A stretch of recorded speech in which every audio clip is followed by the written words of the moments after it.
Hey, this is René, welcome back to another video, and in this video we will have a look at a on-balance volume divergence strategy.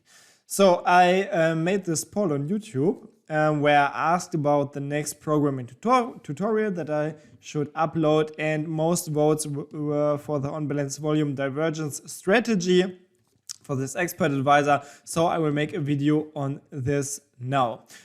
Also, directly in the beginning, do you like this idea of having a poll for the next video? So let me know in the comments below, then I can do it maybe again for the next programming tutorial.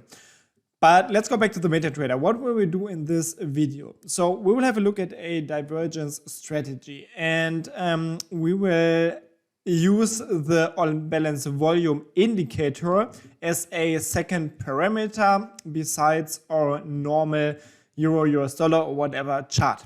And a divergence pretty much means that you have, for example, another indicator like the OBV, and this indicator has a low and then another low, and these are the second low is above the first low. And on the other hand, the chart also has two lows, but in the chart these lows are falling pretty much. So the second low is lower than the first low. So if we have this pattern, then we want to have a buy trade pretty much executed after we realized this pattern, and the general idea is that we then have a trend in the upper direction pretty much. So then we want to see that the price moves somewhere up here. So this is like the general idea with this OBV divergence strategy. So this is in fact not really easy, because we will have to take care of several things. So this will not be an absolute beginner tutorial because it would be too long, I think, but I will try to explain some things here and there so everyone can take something away from this tutorial. But let's start. Jump into the Meta Cross Language Editor. If you do not know it already, you can open it by clicking on Tools and then Meta Cross Language Editor. This will open the development environment for the MetaTrader 5. Then in the navigator, you can create new experts. If you do not see the navigator, click on View Navigator. So we click on New in the upper left corner. We say, what was the name of the indicator? On balance volume. On balance volume divergence EA or strategy. So you just provide a name that describes the expert advisor or the strategy. Then you click next, next, and finish, and this will create a new expert advisor for you.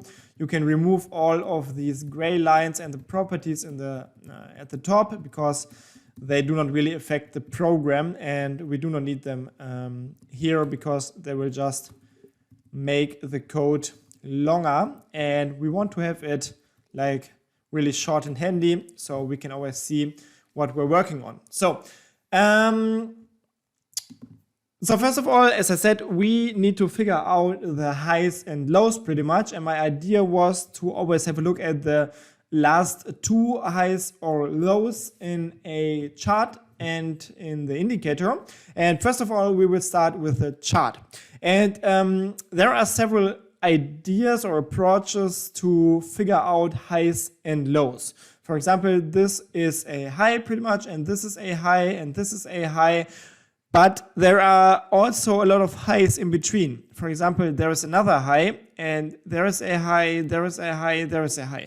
And this is like a really big problem, because when people look at the chart and then they are like, okay, yeah, this is a low, this is a low, this is a low, this is a low. So here we have a divergence and trade, and bam, we make profit. But this is just theory. And in an expert advisor or general in trading, it is not easy as that, because you will have to figure out what the highs and lows are like in the process. Because if this chart looks like this, yeah, everyone is able to say this is a low, this is a low, and this is a low, and this is a low. But what if a chart looks like this, for example? We cannot say this is a low, right? Because there are some more bars following. So we will have to wait some more time until we figure out that this is a low. And we only know that this is a low if there are some candles following already. So this is important, and this is something most people forget when they trade. It is not that easy to figure out highs and lows, and it is by no means easy to enter the trade down here, because you will have to wait some more bars until this low is really verified. So maybe you will just have the entry somewhere up here, for example. So this is like the difference between theory and what you can really trade. So, but if we want to figure out where highs and lows are, like the easiest way is to check every candle and check if for example, for a low, if the bars to the left are higher and if the bars to the right are higher. So we could say, for example, we want to have a low if 20 bars to the left are higher and 20 bars to the right. And then we say, okay, this is a low, right? And yeah, this is one approach that we will have a look at right now. So what we want to do is, here we want to have a input variable, which is an integer variable, and we say, for example, verification candles, and we say 20. This is what my example was before. So we have this integer variable, which is just any number without a decimal point. And this is, we give the user the option to change this value, because then in the Untick function, for example, we can search for highs and lows. So what we want to do here is we want to have a look at the previous 40 bars pretty much. So what we will do is we say for int I is equal to verification candles. Is this right? No, this is not good. We say I is equal to... No, we can say verification candidates, and then we say I is... No, wait. We say I is equal to 0, and then we say as long as I is smaller than verification candidates, we increase I by 1 after every loop run. So what we want to do is we want to start pretty much 20 candles back. So if we are at this point right now, we want to go back 20 candles. So we are at this bar here pretty much. And then we want to check if this bar is a high or a low. So we will have to check the bars to the left and to the right. And if, for example, all the bars to the left, if 20 bars to the left are higher and to the right are higher, then we have a low. If 20 bars to the left and right are lower, then we have a high. So what we will do here is we will do exactly this. So what we do is, first of all, we have to get the high and the low of this candle. So we say, for example, I high, period current, and then we have replication candles as a shift value, because we want to have the high and low of the candle 20 bars to the left pretty much from the current point. Or we can even increase this by 1, I think, so we do not include the current candle, which is not completely finished. So yeah, so for example, if we just comment this, I can show you that we indeed get the high and low price now of this candle. So just write this comment, and this is always a good idea to visualize your data, so it is easier to see what the program does pretty much. Okay, so if we write the code like this, so these are roughly 20 lines, click on compile afterwards, and then if you did this, you will find the program in your MetaTrader 5 in the navigator. under expert advisors, there is unbalanced volume divergence strategy, and we can put it on the chart, and we will see in the upper left corner if there's a tick. Yeah, that we have the high and low. I forgot to move the low into a new line, so it looks better. So what we see now is we will have the high and low of the bar, which is 20 bars away from the current or from the latest bar. So it should be this bar, I think. Let's have a look, at the data window, which you can open by clicking Control D.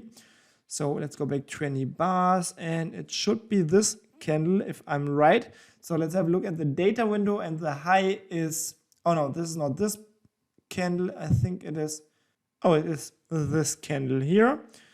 So this candle has the high at 1.08832, and this is what is displayed for the high in the upper left corner, and the low is what is displayed as a low in the upper left corner. Okay, so what we can do now is we can take this bar and we can check if 20 bars to the left and to the right are either higher or lower. And this is what we can do in our loop.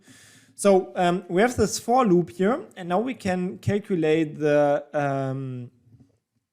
high to the left and to the right side. So we can say high left is equal to I high. We have symbol, period current for the current chart symbol, and then we have a verification candles +1.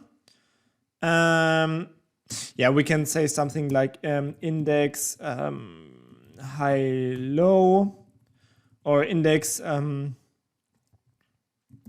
the bar pretty much that we want to check here. Something like this. Index bar like this. And now we can go and say index bar plus I pretty much, right? Oh, and we should say we start at 1 because we do not want to have the possible high or low bar included here. And then we have high to the right side, which is I high, symbol, period current, index bar minus I, okay? And then we do the same for the low, I think. So low left is I high, symbol, period current, index bar +1, or plus I. And we have low right. Oh, it should be I low, of course, not our I high. Symbol, period current, index bar minus I, like this. So I low. And what we can do now is we can have, for example, two variables here, is high and is low. And we said both of these Boolean variables we both will be initialized with true. And now we can check if high left is lower than our than the high of our index bar here.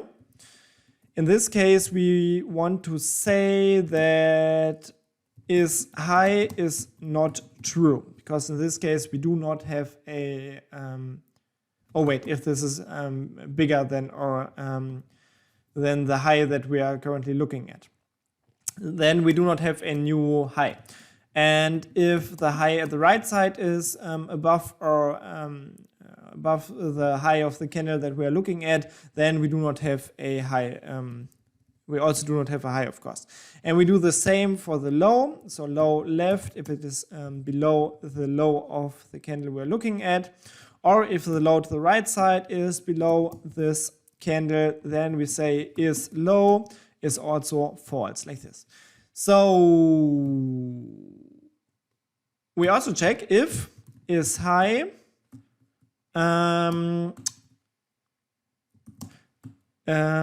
if we do not have a high and do not have a low, then we can break this loop and leave it. So we click on compile, and if we hit, or if I is equal to verification candles, which means that we passed every run of this loop, because if I is equal to verification candles, this is the last run of the loop, then we have either a high or a low. So if is high, Then we want to print something like we found a new high, print found a new high at, and then we can print the high here, and we can say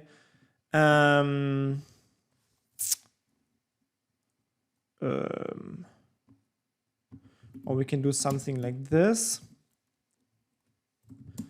And then we can print, for example, the time. So we can say we want to have the time here of this bar, period current, index bar, like this. And then we print the time here, like this.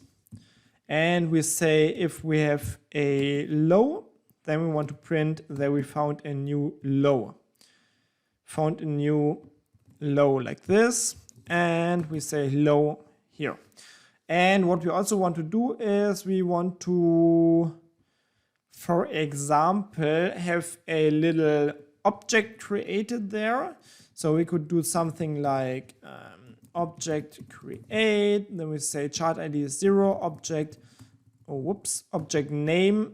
We can say something like high at, and then we have the time plus time to string, time like this, and then we can say object arrow, and sub window is 0. Date time, we have the time, of course, and the price is the high price in this case. And we have to or we have to say that the object property is a button that points. Oh yeah, we can use arrow by or cell. So we can say arrow by. Oh no, in this case, of course, it should be a cell arrow because we have a high and we have a low arrow for the low. Object arrow by, like this, at the low. Okay, so this is some code that we can already test. So click compile again, and then we will move to the strategy tester here. So you can open it by clicking view strategy tester, or simply click Ctrl and R on your keyboard. Then you click on overview, visualize, then you find the system here that you want to test. In this case, it is on balance volume divergence strategy, and we simply click start and watch if we can figure out if there are some highs or lows in this chart.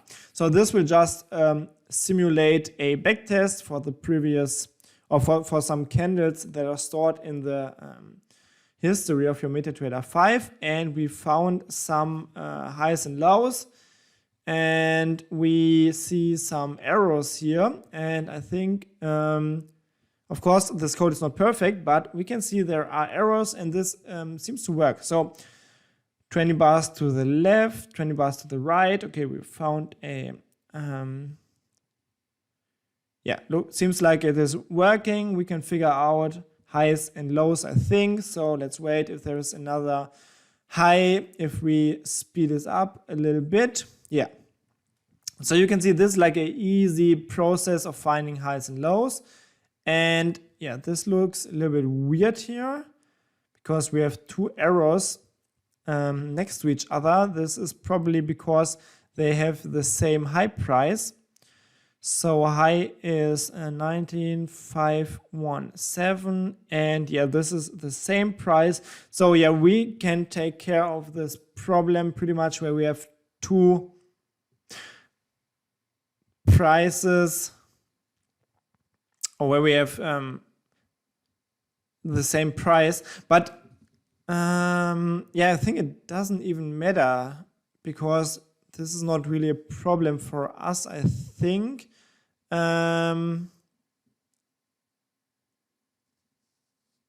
Yeah, let's just ignore this for now and let us go on.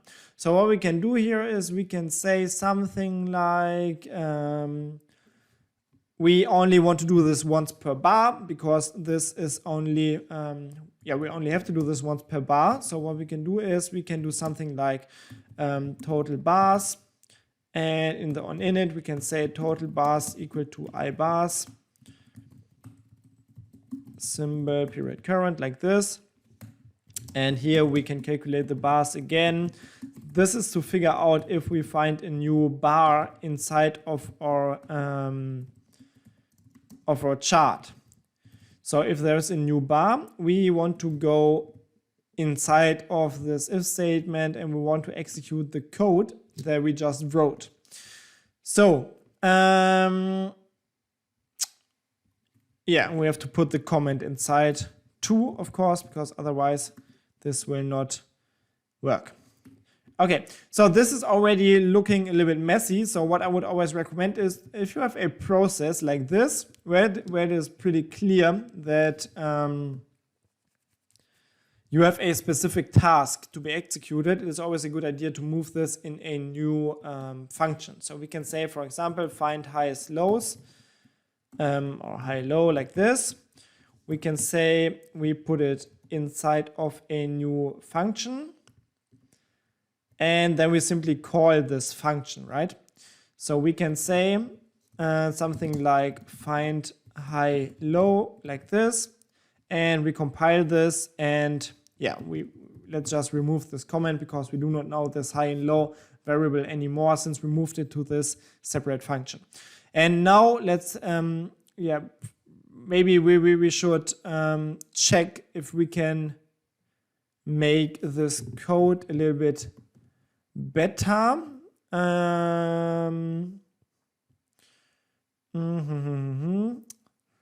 So yeah, no, I think this is okay for finding the highs and lows in the chart.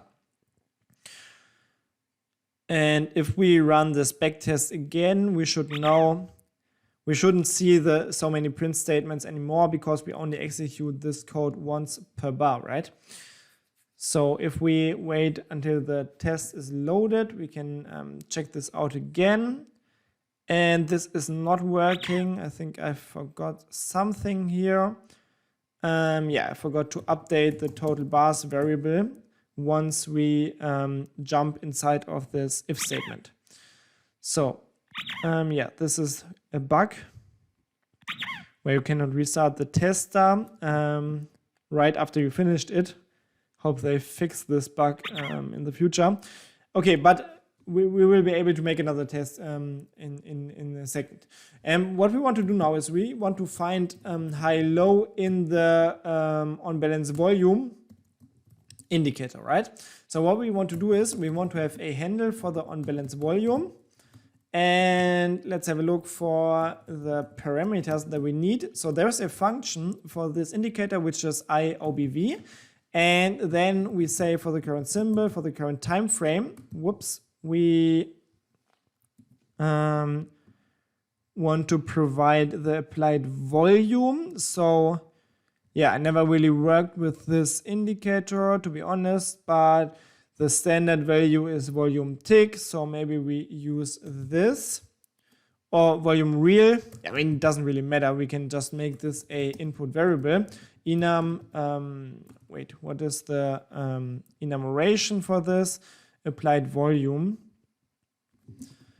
Applied volume, and we say applied volume like this, and we can say volume real, for example. Volume. Okay, so great.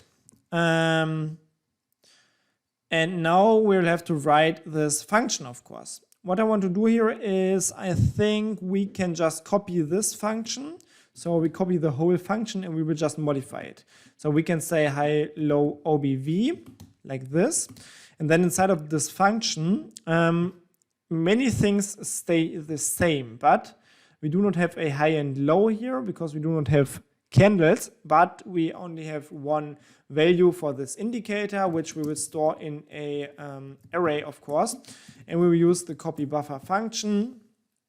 And we will say that we have this handle OBV, and then we have the buffer number 0 because we only have one buffer because there's only this one line. And then we have the starting position, which will be, I think, 1. And then we have the count, which is verification candles multiplied with 2 plus 1, right? And then we have the array where we put the values in, which is OBV. So we will have a array with 41 values, right?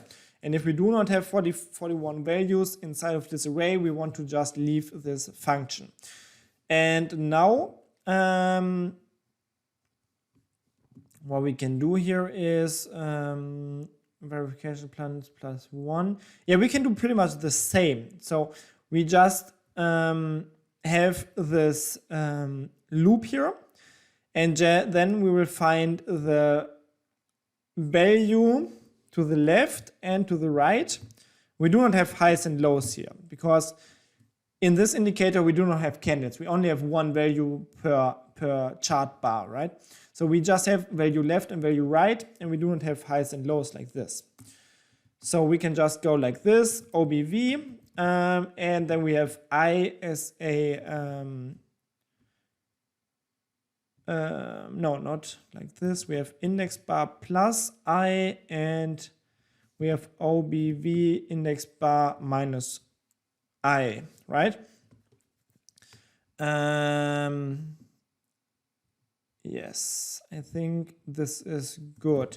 And we have the value, of course, which is OBV for the bar or the candles that we are currently looking at. So we have OBV index bar like this. And then we check if value left and value right and value left and value right is high, is low, is high, is low. And we will have to say that in this case we want to draw the arrow in a sub window, which is window 1 in this case, where the indicator is located. And yeah, I think this is good. Value. Yeah, I think I will explain this one more time once we tested it. I hope that it works. This was like I just made this up,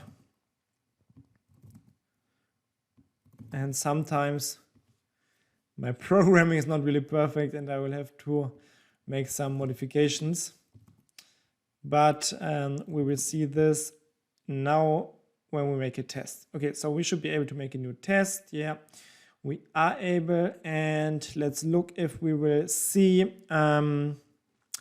arrows in the first sub window now. Okay, there's a critical error because I think I messed up the working with the array here. So we have a error in line 73 here, and like verification candles 20.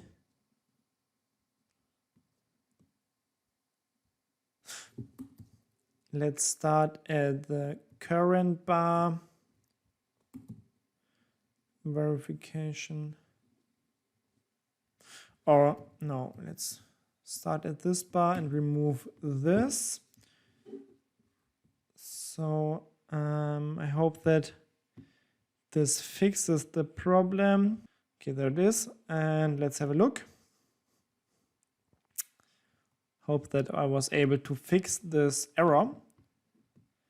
And yeah, now the program is running. Okay, this is not really working because the OBV somehow is just not displayed here. Maybe we need some more data, or I think this is because we calculate with real volume, and I assume that this is not possible in the tester. So let's change to tick volume and let's start this again. And let's see if the OBV is now displayed correctly. Yeah, it is.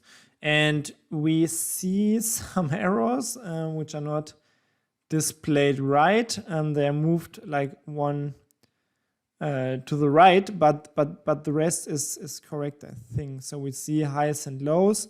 And let's have a look at the function again. Why are the errors displayed? Oh yeah, we say index bar plus 1. Okay, so this seems to work. Let us test this one more time and check if everything is working fine. And then I will explain it. I will explain what we did here, because this is a little bit complex. And as I said, this is not a beginner tutorial. So if you are absolutely new to programming, you will not understand this tutorial. But I do not explain all the basics because this would be simply too long. If you're interested in the basics, check out the link below this video where we'll find a tutorial or a complete course on mql5 programming. Okay, so we can see now, we see the highs and lows here. So this, yeah, it seems to work. And yeah, we can have a look at the code one more time. Yeah, I see there's, maybe this is not really perfect because we can see there are some differences. Highs and lows are not always on top of each other, but I think this is not really necessary, right? Because in this case, for example, these two would be the last lows and these two would be the last lows. So this should work for us, I think. So we should see that there's a divergence, right?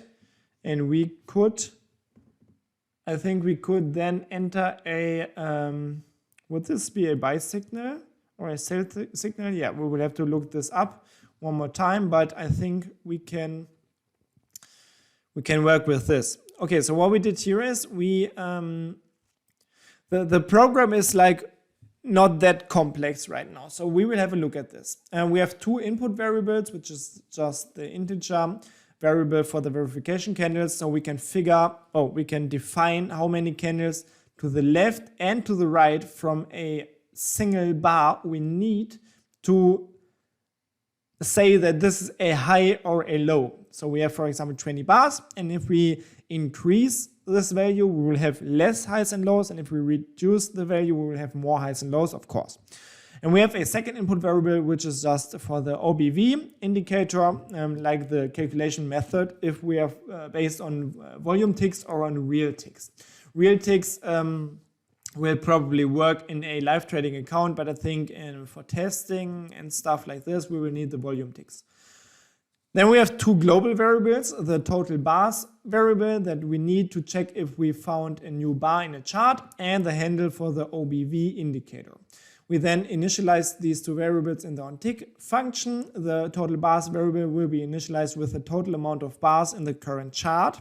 And the handle of the unbalanced volume indicator will of course be initialized with the return value of the IOBV function, which is just a indicator function which returns a handle of this OBV indicator. In this IOBV function, we of course pass this app volume input variable here. If you still have questions about working with indicator handles, this is not the right tutorial for you, but check out the other tutorials on this channel where I explain this in detail. Then we have the Untick function, which is executed with every single tick, and there we first of all check if we have a new bar in our chart. We do this by first of all, receive the total amount of bars in the current chart and then compare it to the value stored in the total bars variable. And if there's a difference, we can be pretty sure that there is a new bar, because once we realize there's a new bar, we will update the total bars variable.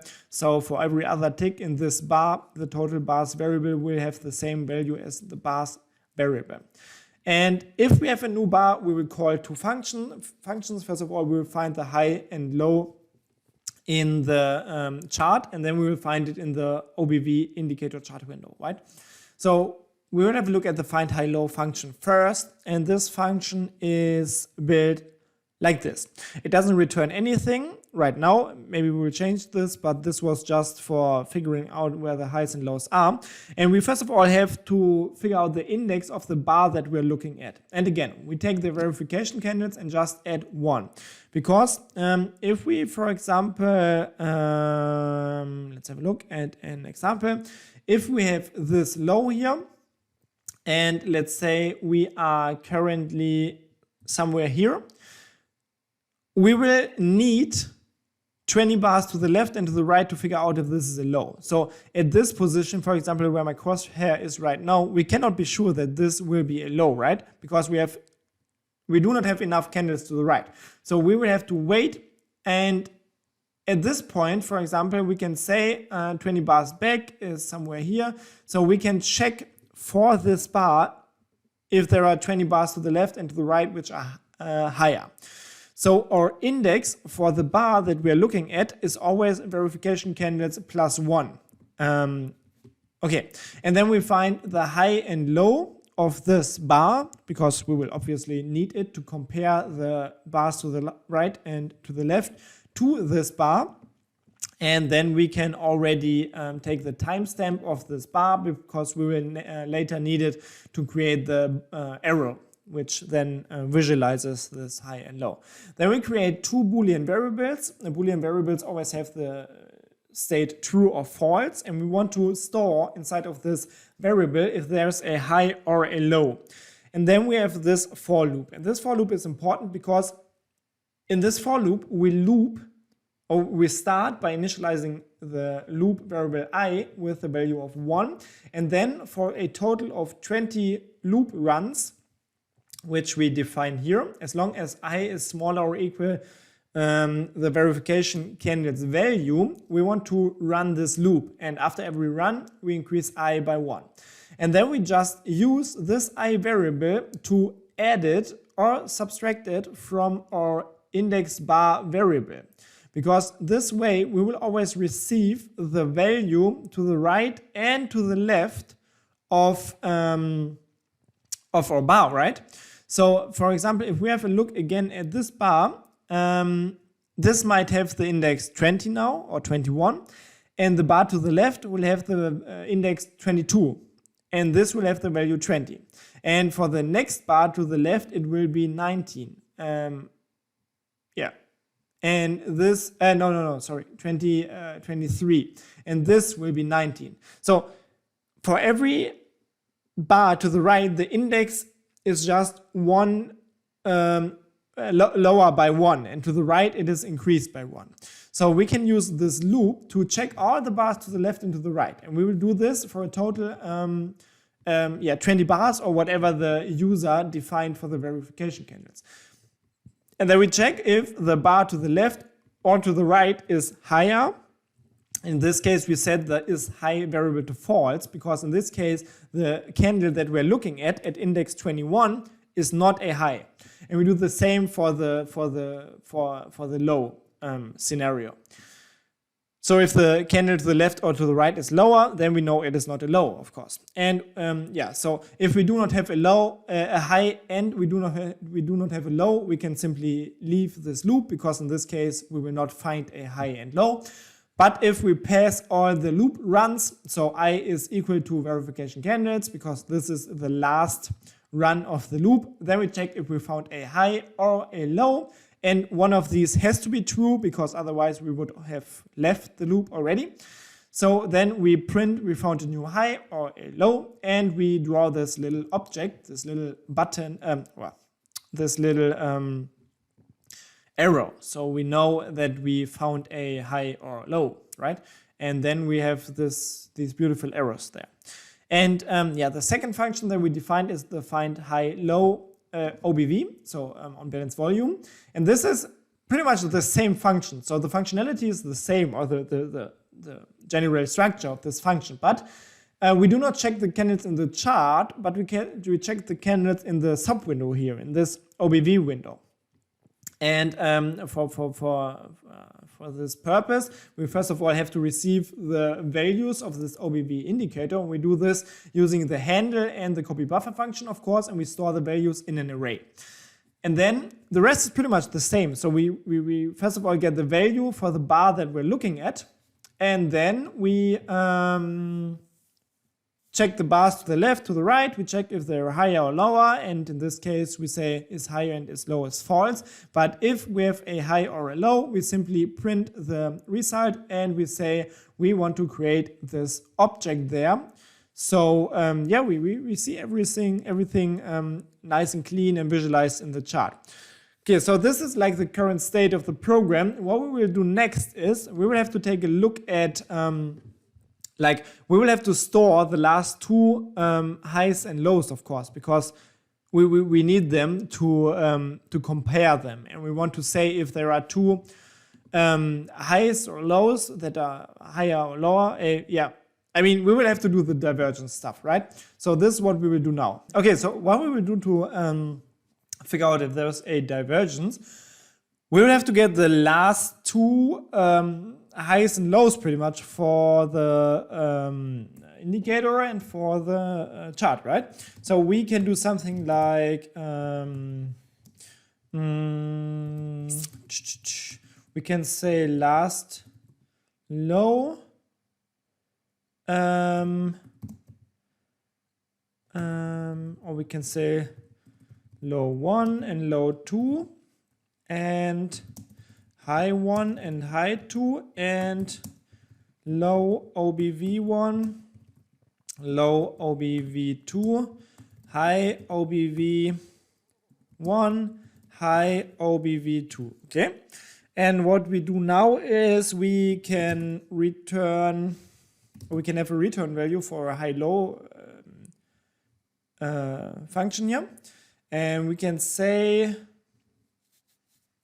oh no, this is not really good, I think, because then we do not know if we have a high or a low returned. So we can do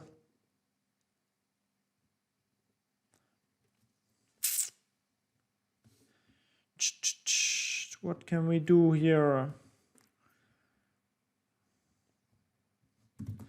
We could, for example, have two parameters here as a reference, like this, and then we can always update our variables. So okay, so we have the parameters here, and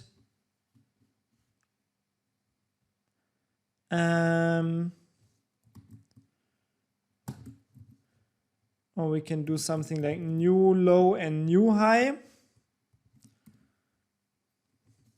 So we will be able to pass two variables which will then be updated. So we can say if we find a new high, the new high variable will be will have the value of the value here, and new low will have the value of the value, and for the find high low variable we have new high, which will get the value of the high variable, and we have new low, which will get the value of the low variable, like this.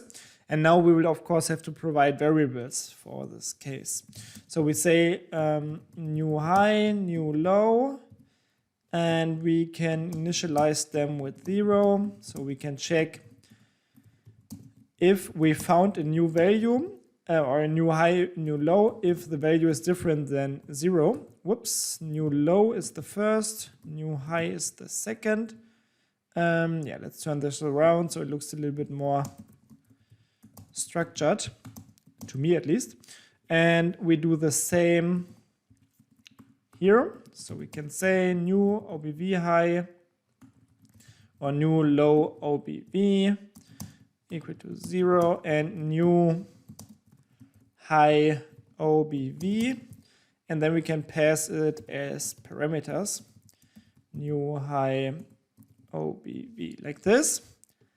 And now the errors are gone, and we can check if we found new values. So we can check if we found a new low or a new low OBV. So if one of these values is greater than 0, then we found a new value, right? So we will have to check if there's a divergence. So we can check if new low is greater than 0, then we will update our global variables here, these guys. And we can say low 2 is then low 1, because low 1 is always the last low, and low 2 is the low before the last low, pretty much, if that makes sense. And low 1 will be the new low, like this, right? And we check for if we have a new low OBV, then we do the same stuff here. Low OBV1 or 2 is equal to low OBV1, and low OBV1 is equal to new low OBV, like this, right? And then we want to check if there's a divergence. So we check if low, wait, how do we do this? Wait, I had an article for this. Divergence, this in German, but yeah. So, okay, so if the price is falling and the indicator is rising, then we will have a buy signal. Okay, let's try this out. So, price is falling, so low 1 is lower than low 2, and low OBV1 is greater than low OBV2, right? And then we have a buy signal like this. And yeah, this is pretty cool, I think. So then we want to open a buy position, right? So we can have a print statement, print something like function, a new buy signal, like this, and then we include the ctrade class, so we have it really easy to open positions. So we can just create this ctrade object here, and we say trade buy, and there's an error somewhere. I think maybe a semicolon, yeah, like this. So we have this buy function. Is there another problem? No, this is because I didn't open a position. So we can have the volume as a input variable, input double lots like this, and we can say, for example, 0.1, and we can say we want to 0.1 lots opened, and yeah, we do not fill some of these other parameters here. We just want to test this out, yeah? So we close this window, we go back to our tester, and we check if we open positions, if we have this divergence. So I'm really curious. I didn't build that many divergence expert advisors in my life, but yeah, I think we set up everything pretty correctly, hopefully. So let's see if there are any trades. Yeah, not really. So there are some options. What happened here? Maybe we made a mistake, or something just didn't really work out. Yeah, I think by now there should be a divergence somewhere. So I think I made a mistake in the code. So let me have a look at it again. Okay, so this is working. I think. So let's check if we get inside here. And you can just put something like exploit remove in a body of a if statement if you want to check if the code even reaches this part of the program. Because in this case, the exploit will be removed and the test ends, and you then you know that yeah, the code reached this piece of or this section, and this worked. So new low or new OBV, and this should work, I think. And see trade by, but we do not get positions. So let us check the values here. So we can print low 1 and low 2 and low OBV1 and low OBV2, just to check if all of these values are filled correctly. So this is always a good idea to check if your code is working. Just add some print statements and yeah, check if everything works out how you planned it. Okay, so yeah, there's a problem obviously because the OBV values they do not seem to be filled at all. So there's a problem somewhere. So I figured out what the problem is. The OBV values is negative. So we cannot check if it is greater than 0, but we can check if it is not equal 0, like this. And yeah, this should be better now. So I think now we will even see signals and trades, hopefully. But yeah, let's check this out. Let's launch another test here, and whoa, there are a lot of trades already. Cool. Okay, so we see trades. So to make this a little bit better, we add this exploit remove function to just have a look at the very first trade. And oh man, there's this bug again. Yeah, let's just wait a bit. Yeah, but this seems to work. So we will have to do the same thing for the other divergence, right? So if there is a new high, we can add this code here. So if new high is equal than 0 or new high OBV is unequal 0, like this. And here we of course have to exchange all these things and modify them so it fits for the other scenario. High 1. Yeah, just exchange the lows with the highs pretty much. So high OBV2 is equal to high OBV1, new high OBV, and high OBV1. If high 1 is greater than high 2 and high OBV1 is smaller than high OBV2.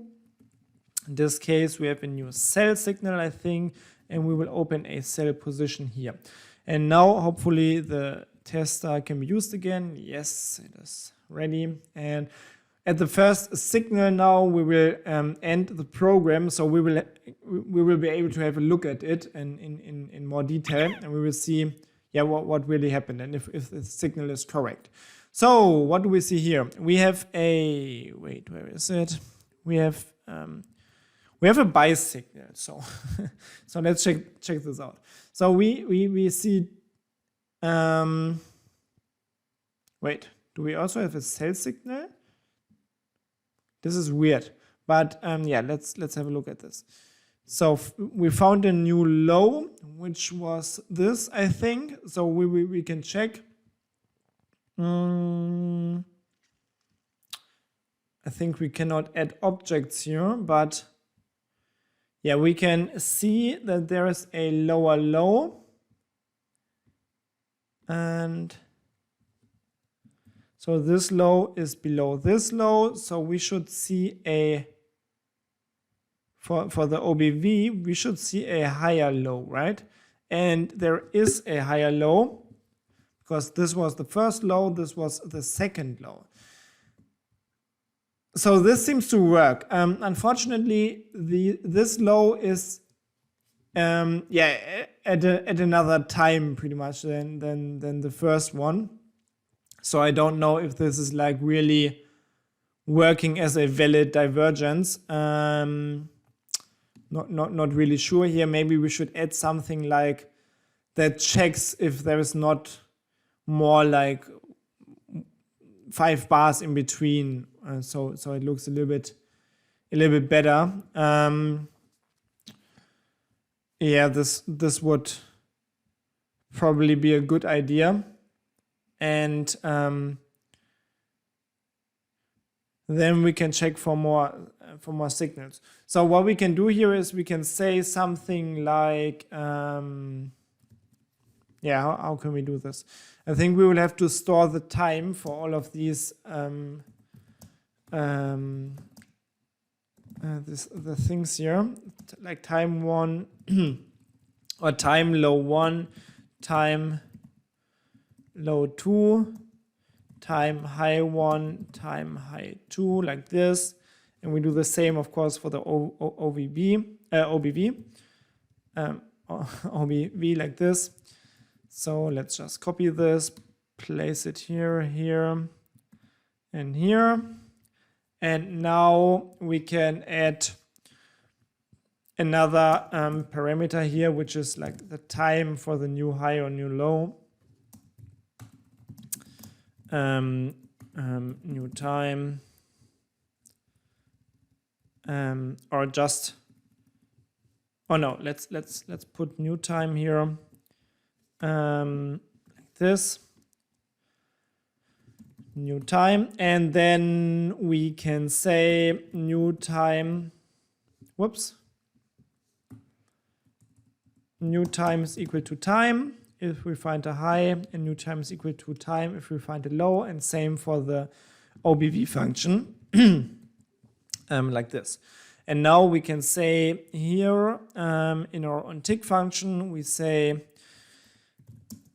new time is equal to 0, and we can say we add this to the function call, so it will be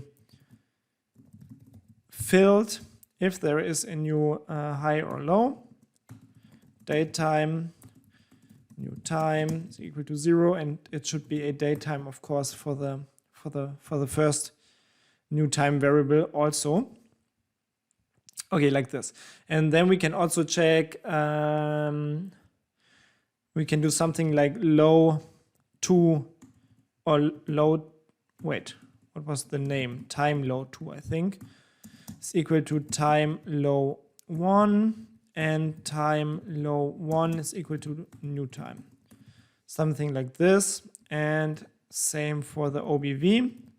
So time low OBV 2 is equal to time low OBV 1, and time low OBV 1 is equal to time low or new time, like this. And we do the same for the other scenario, of course.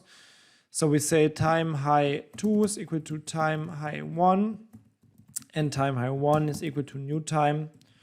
Oh, wait, new time, like this. And for the OBV, it is time high 2, time high OBV 2 is equal to time high OBV 1, and time high OBV 1 is equal to new time OBV. I hope I didn't mess this up, but yeah. And now we will also have to change if not only if like this divergence is right, but we also have to check the time. So we can do this by writing something like we just check like the gap between the times. So we say time low 1 minus time OBV, time low OBV 1.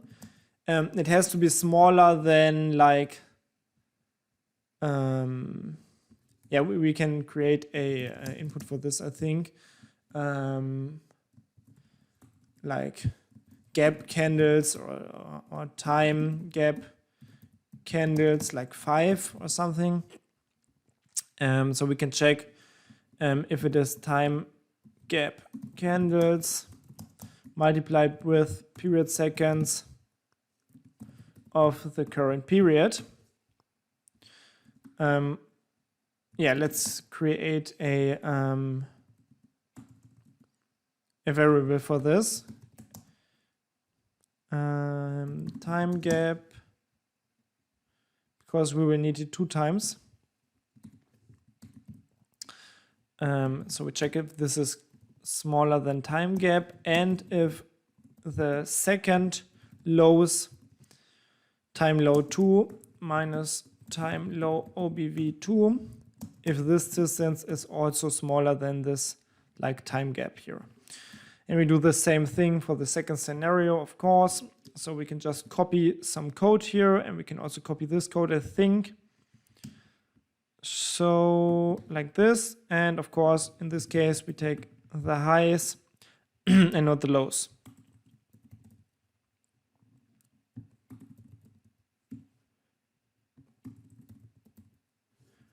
Okay, compile. There's a sign mismatch. I think this is because, what does this return? It returns a double.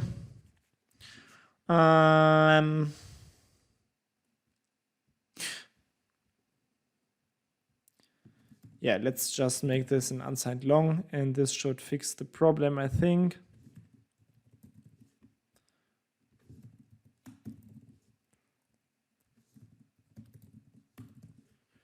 So compile and problem is fixed. Okay, so let's restart this test, and then we should not see this first trade because it looked a little bit ugly. So let's wait for another like beautiful signal, and then yeah, let's check if this works as I want it to work. So there's a new signal, and we can see this is in this case it's a sell signal, I think, right? So there is a it's a buy signal. So the there are 2 lows which are falling pretty much in the chart, and 2 lows which are rising in the OBV sub window here, right? So we can see there is a why is it opening a sell position? Oh, it is not. It is opening a buy position, and the position is closed because we end the test with the exploit remove function. But we can see, yeah, this pretty much works. And yeah, and at this point, it is like really beautiful demonstration of why there's a huge gap between like the theory of trading divergence and the practical use case. Because here you can see like these lows just become lows here. So there's like 20 gaps, 20 bars in between. But yeah, this is working. So what we can do here is we can add some TP and SL.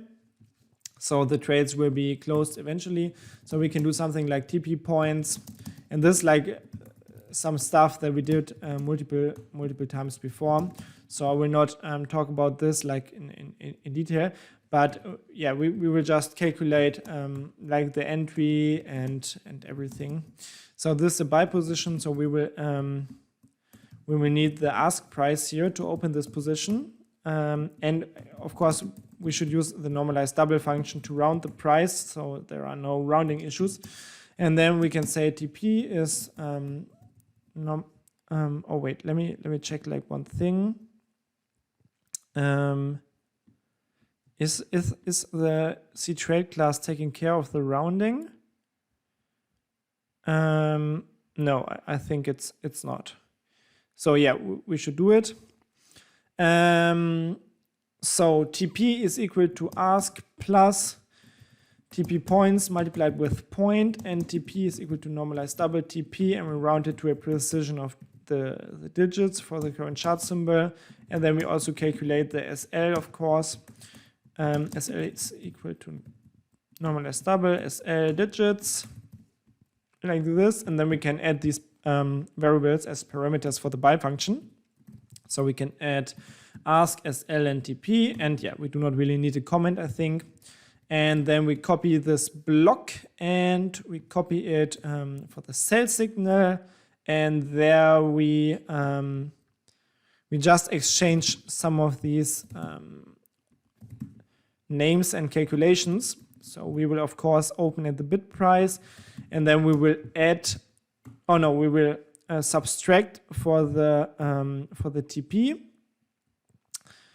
and we will add for the SL, right? And the rest is the same. We just provide these variables as parameters. And if we click compile and if we run the program again, then we should see that our trades have a TP and ASL. Oh, and I should remove this expert remove function call so the test can run a little bit longer. So let's wait for some positions, for some divergence traits here for this new expert advisor.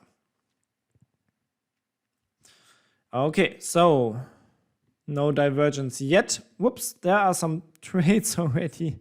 Ooh, this was too fast.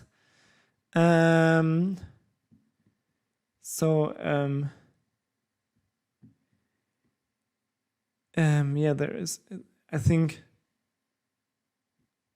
where's the trade?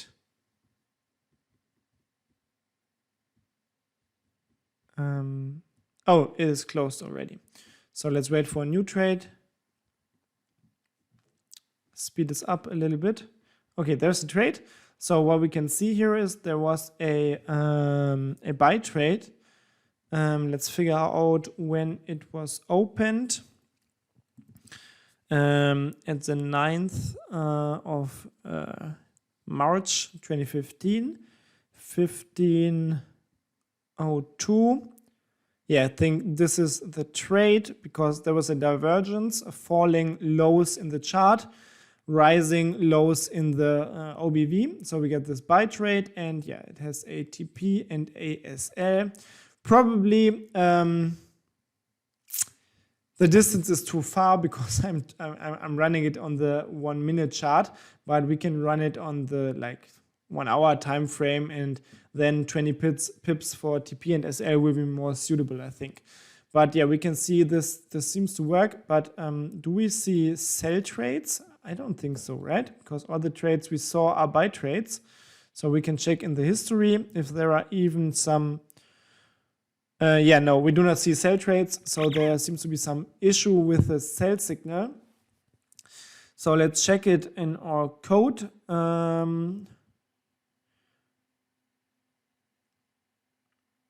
Yeah, I think I forgot to exchange something here. And now we should also see sell trades. So let's check this out. Yeah, there are sell trades now. So this seems to work. And let's just make this test on like a 1 hour time frame. I think this makes more sense. So we do not have these so many signals, so many useless signals. Yeah, let's wait until the test is loaded. There it is. 1 hour time frame. Let's wait for the first trade. Of course, we would see less trades now. Yeah, there was no. The first trade was a sell trade. It was taken 7th of April, 14 o'clock. Oh, okay, now the SL of 200 points is not enough, so we should maybe make it 1000, which is 100 pips. And now we can check it again. But yeah, as you can see, like the benefit of using these like input variables is you can change this like really quick. And we could now also change the verification candles and the time gap candles without modifying the code. So this is a huge benefit. So let's wait for this trade. I'm just speeding this up a little bit. Okay, and there is our divergence trade. I think this is because we saw like rising highs and falling lows, and there is this sell trade, and we can now see like TP and SL are a little bit better. And yeah, this one hit the take profit. And the next one also hit the take profit. And yeah, this is how you can build a divergence strategy pretty much. This one also hit the take profit. So we are on a good winning streak here. Let's make some modifications here. For example, we can say the verification candles shall only be 10 and the time gap candles shall only be 3. This will probably generate a lot more highs and lows. So we sort of trade in a smaller period of time, or we should see more trades, I think, but we do not see more trades. Somehow the OBV does not generate any signals now. Looks like this is not really working. So let's fix this problem. This is really weird. OBV.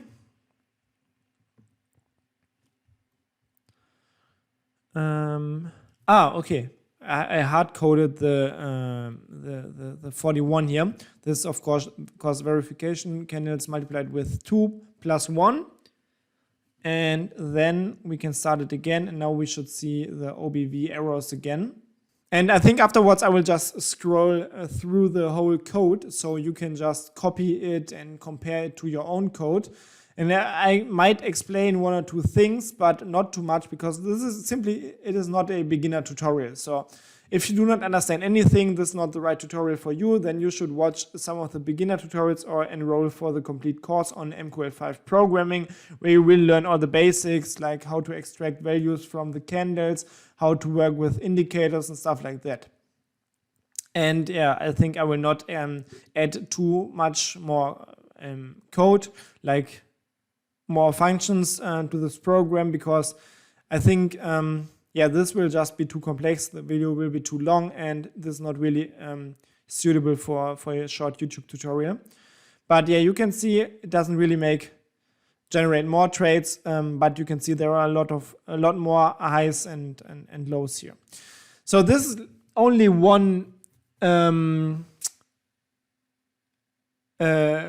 option, like how to trade divergences. And this is maybe not the only solution, but this is like one solution. So you can just check out this code, maybe modify it for your own need, and yeah, just work with it. So let's have a look at this one more time. Like I will walk you through maybe one more time. So we need this trade class, obviously, to open positions. Then we have several input variables. That is nothing new. We need these variables, these global variables, because we will always store like the last two lows and the last two highs for the chart and the OBV indicator. So we always need a timestamp for the last low and a variable where we store the value for the last low, and a timestamp for the second last low, and a variable to store in the second last low. And same goes for the high and for the OBV indicator. Then in the Untick function, again, we check if there's a new bar, and then we have these variables, new high, new low, new time, and make sure to understand that these variables, they have nothing to do with these variables here, right? So these are completely different variables. These are global variables, and these are local variables that just exist inside of this, or the body of this if statement in the Untick function. And we only need these temporary local variables as parameters pretty much for the find high low, and yeah, these of course for the find high low OBV functions, because the function can then fill values or store values inside of these parameters, which are passed as a reference, which is signaled using like this and sign here.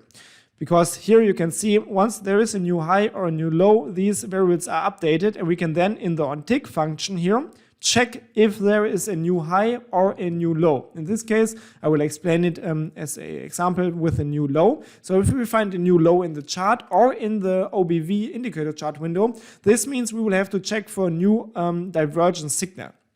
So first of all, we check if it was a new low in the chart or in the OBV indicator. If it was in the chart, we update all of these global variables for the chart. And if it was in the OBV chart window or indicator window, we update the OBV global variables.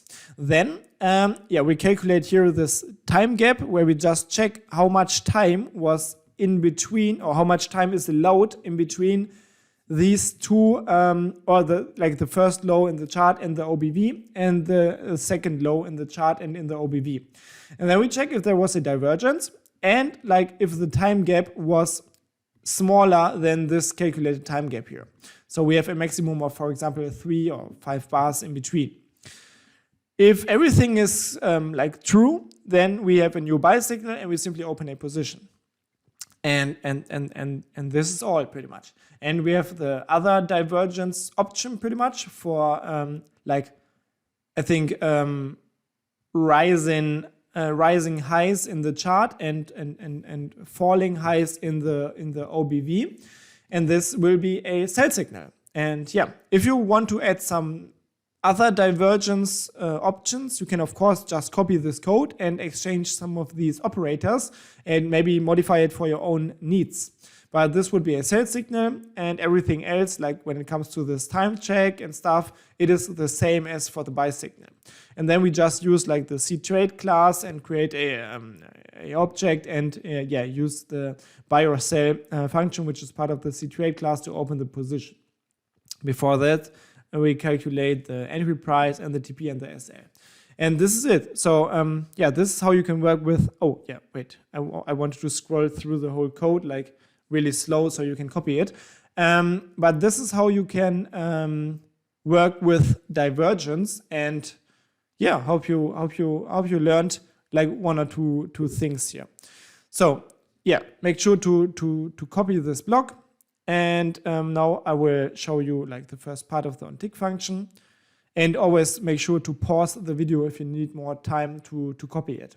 Whenever you copy code like this, make sure to yeah, take care of the brackets. Do not mistake the curly brackets for a round bracket and vice versa. And yeah, make sure to copy everything correctly. Also, whenever you have a statement or a line finished, you will need to add this like semicolon. And if you forget this, this will lead to an error. So let me show you some more of the code. Maybe like this block. And yeah, make sure to press the pause button if you need more time. And the other block here is this one. And afterwards, we only have the two functions left, which we use to find the highs and lows. So the first one is this find high low function, and the second one is the find high low OBV. Okay, that's it. So this was a rather complex tutorial. I do not really like making these tutorials for YouTube because in fact I would have to explain a lot more stuff for everyone to understand this, but yeah, I mean this video is already over 1 hour long, and I think if I would explain everything, this would be like a 5-hour video, which is in my opinion not really suitable for YouTube. So I have a complete course on mql5 programming. Like check the link in the description, it is still on discount. And if you really want to learn all the basics and what is behind this code and all the stuff that I show on YouTube, you should absolutely check out the course. It is great for beginner and for advanced programmers who just want to, yeah, pretty much take their mql5 programming to another level. So let me know what you think about divergence trading like this. Is this how you would like to trade divergence? What do you think about like the difference between like doing it with your eye or manually and doing it with a program? Because as I said, there are some problems, like you cannot, or like you can see the highs and lows really easily for a complete chart which is already built, but you cannot really see it in the process. And this is a problem what you have to cover in expert advisors and also in real-time trading. But most people only look at a chart like 1 week later and then say, oh yeah, there was a divergence and this would have been a great trade, but nobody really took this trade because like at the moment when the trade was a good trade, you wouldn't have seen it. So this is a big problem. And yeah, there's no real way to fix this even in programming. So I hope you like this tutorial. As always, let me know if you want to see some other things, and make sure to check out the mql5 MT5 masterclass. And yeah, I hope that you have a great time. See you next time. Until then, good trades. Bye bye.